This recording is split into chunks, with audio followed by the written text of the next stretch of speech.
Hey, this is Kevin. Let's talk politics real quick. I don't know if anybody has seen this yet, but I just need to show it, and then we'll talk about it in a second.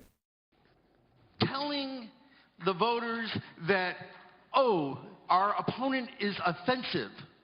When you're worrying about your damn paycheck, you're worrying about your job, you're worrying about where you're going to live, if your kids are ever going to go to school, they don't really give a crap about if the president is an insult dog.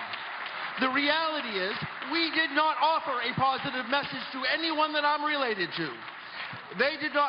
We did not offer a message to my neighbors. We did not offer a message to the people in Indiana or Ohio or Pennsylvania or Kentucky. What we did is we said, how offensive. Grow up. That's not reality for most of America. That was Raymond Buckley, the new Hampshire Democrat who is a candidate for the DNC chair.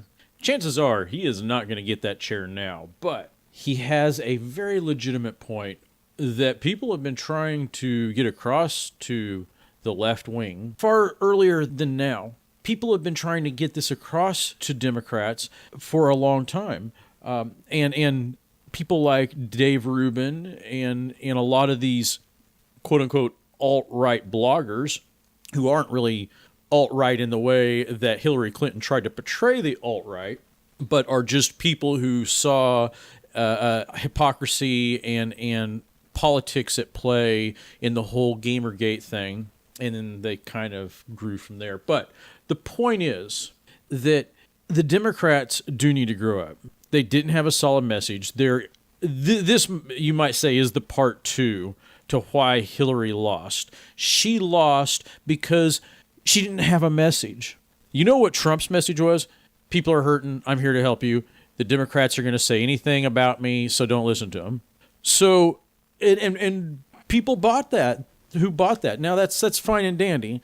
Maybe they were sold a bill of goods. I didn't vote for Trump. But that being said, he had a message to them.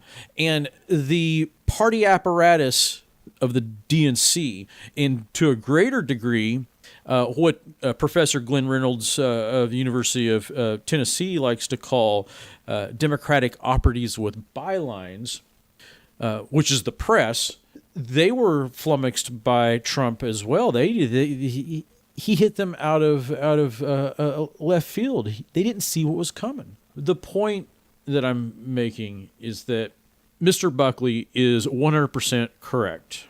The Democrats did not have a positive message. And in their attempt to have a positive message, it was very tribalistic and partisan. It didn't resonate with Americans. It only resonated with this little segment of the population or that segment of the population. It wasn't an all-inclusive thing. Now, Trump's, on the other hand, was, you people out here in America, they can't find jobs. We're not talking about the coasts. The coasts have been doing fine. You know why? Because Democrat politics being what it is, they reward their people and not the nation on a whole. So, it's like Obama didn't care what happens in Kansas. He didn't care what happens to the aircraft industry.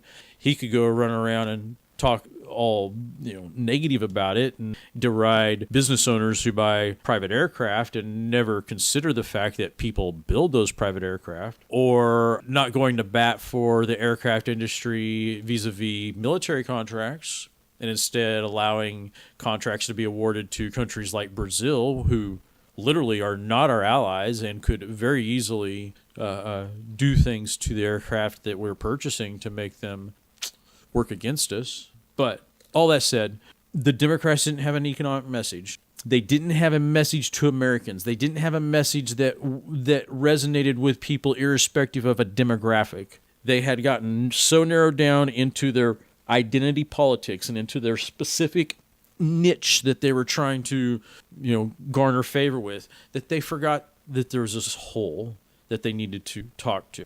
And Mr. Buckley succinctly put it that way. Obviously, I'm going on 4 minutes now, and he did it much easier, much quicker than I did. But yes, Democrats, grow the fuck up. It's really bothersome the way the left wing makes me have to defend Republicans. I don't want to defend them. I'm a gay guy. I'm an atheist of all people. Come on. But you guys, you got to grow up. You got to quit acting like this is the end of the world. It's not. Grow the fuck up.